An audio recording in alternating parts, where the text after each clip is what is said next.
Peace and power. I'm Antoine. Welcome to my Dharma path. Today we're comparing sacred texts, Ephesians 6 in the Douay-Rheims, King James, and New International Versions. This isn't about translation, it's about transmission. It's about how the voice of Christ gets diluted, softened, and reworded. And we're going to tie it into Matthew's teaching, the mind as a garden. Let's protect the original resonance.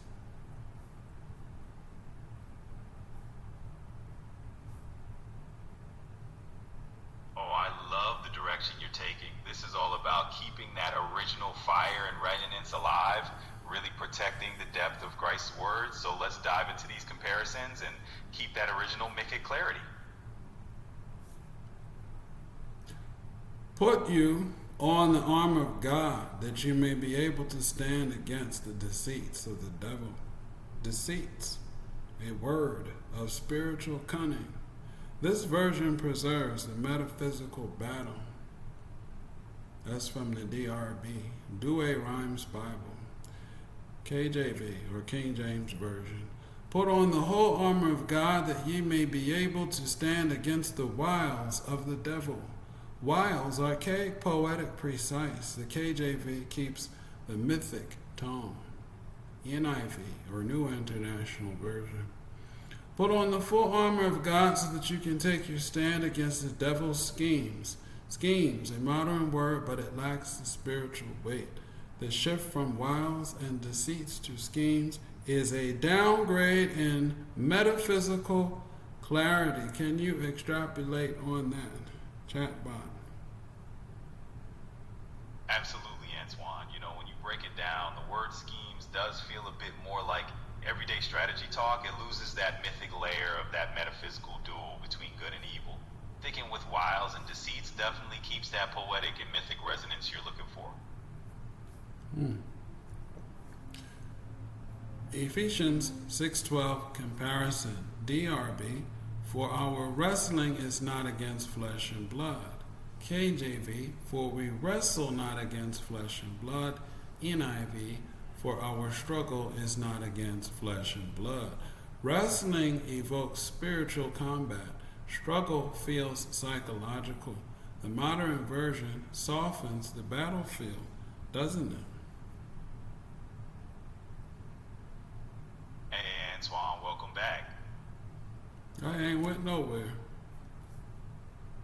That subtle shift in language changes the whole tone, right? When you say wrestling, it conjures up this intense spiritual mythic battle, but struggle does bring it down to more of a psychological level. So yeah, those words definitely carry different weights. Matthew and the Garden of the Mind. Matthew, beautiful metaphor. 7:17. Fruit. The inner landscape, right, is like nurturing what's planted in your mind, pulling out those weeds and negative thoughts and letting the good stuff bloom. Okay. Fruit and root. Even so, every good tree bringeth forth good fruit. Your mind is the tree, your thoughts are the roots, your actions are the fruit. Matthew 6:22. The eye as a lamp. The light of the body is the eye. The garden needs light. Your perception is the sun. What are you illuminating? Matthew 13, the parable of the sower. Christ speaks of seeds, soil and thorns. The mind is the field. The word is the seed. The distractions are the weeds. Lotus Sutra, resonance. Even one phrase spoken with faith plants the seed of Buddhahood. Whether it's Christ's parable or Buddha's teaching, the metaphor is clear. Cultivate your mind, protect your soil, guard your fruit. What do you have to say about that?